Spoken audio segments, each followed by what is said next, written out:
जय नेपाल। नेपाल प्रहरीले आफ्ना बहालवाला तथा अवकाश प्राप्त प्रहरी कर्मचारीहरूको मृत्यु पर्यन्त गरिने अन्त्येष्टि सलामी तथा अन्तिम सलामीको कार्यविधिलाई देशैभर एकरूपता कायम गर्ने उद्देश्यले यस श्रव्य दृश्य सामग्री तयार पारिएको हो। पहिलो चरण, शव उठाउने बेलामा गरिने कार्य। शव उठाउने बेलामा मृत व्यक्ति जीवित छँदा बिगुलद्वारा सलाम पाउने पद प्रहरी वरिष्ठ उपरीक्षक, प्रहरी नायब महानिरीक्षक, प्रहरी अतिरिक्त महानिरीक्षक र प्रहरी महानिरीक्षक पदको भए सोही सलाम बिगुल र उपलब्धता अनुसार तोकिएको ब्यान्ड समेत बजाई र तोकिएको ब्यान्डबाट अर्पण शस्त्र दिइनेछ।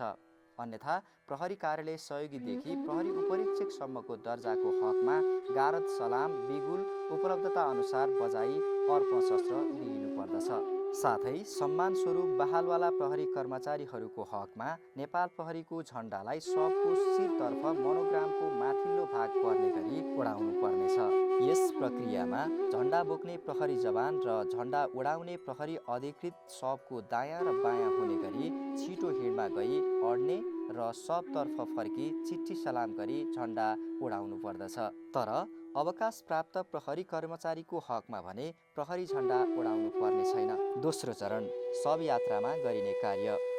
शव यात्रामा पैदल जानु परेमा गारदले राइफललाई पछाडिबाट माथि पर्ने गरी र सिलिङलाई अगाडि पारी उल्टो भीर शस्त्र गर्नुपर्दछ।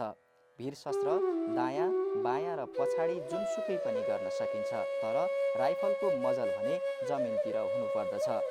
यात्रा ढिलो वा छिटो हिँड दुवैमा गरिनेछ। शव यात्रा विशिष्ट व्यक्तिको भएमा सुरक्षाको दृष्टिकोणले स्कटिङको फर्मेसनमा गर्नुपर्दछ। तेस्रो चरण, अन्त्येष्टि स्थलमा गरिने कार्य। धार्मिक विधि विधान अनुसार चितामा राखी दागबत्ती दिएपछि दर्जा अनुसारको अन्तिम सलाम दिनुपर्दछ।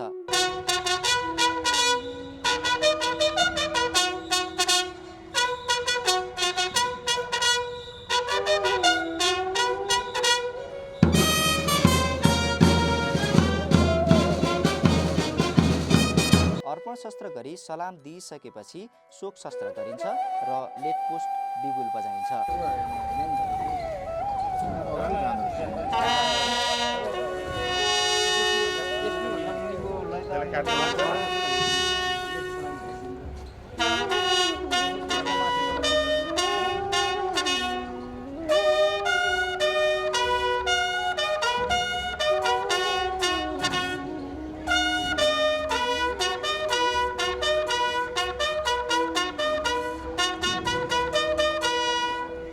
यसबेला सबैले मौन धारण गर्नुको साथै लेटपोस्ट बिगुल बजिसकेपछि राइफल पुनः अर्पण शस्त्रमा ल्याइन्छ र बिगुलद्वारा रिवाली बजाइन्छ।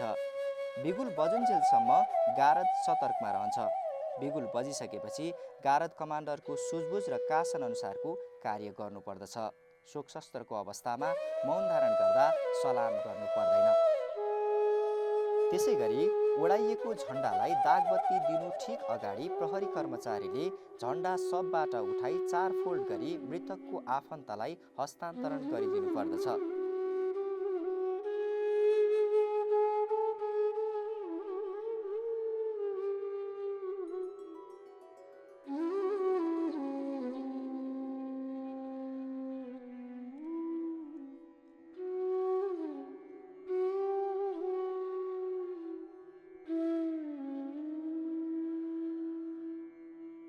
गारद र ब्यान्ड टोलीको लेआउट भौगोलिक अवस्था अनुसार गारद कमान्डरले निर्धारण गर्न सक्नेछ। अन्त्येष्टि सलामी सम्बन्धमा हुनुपर्ने गारदको सङ्ख्या, पोसाक, ब्यान्डको सङ्ख्या, कमान्डरको दर्जा, उपस्थित हुनुपर्ने प्रतिनिधिहरू, शव बोक्ने, डाले पिपा तथा क्रिया सहयोगी लगायत अन्य विभिन्न विवरणहरू समारोह व्यवस्थापन कार्यादेश 2080मा व्यवस्था गरिएको जानकारी गराउँदै बिदा हुन चाहन्छु। धन्यवाद। जय नेपाल।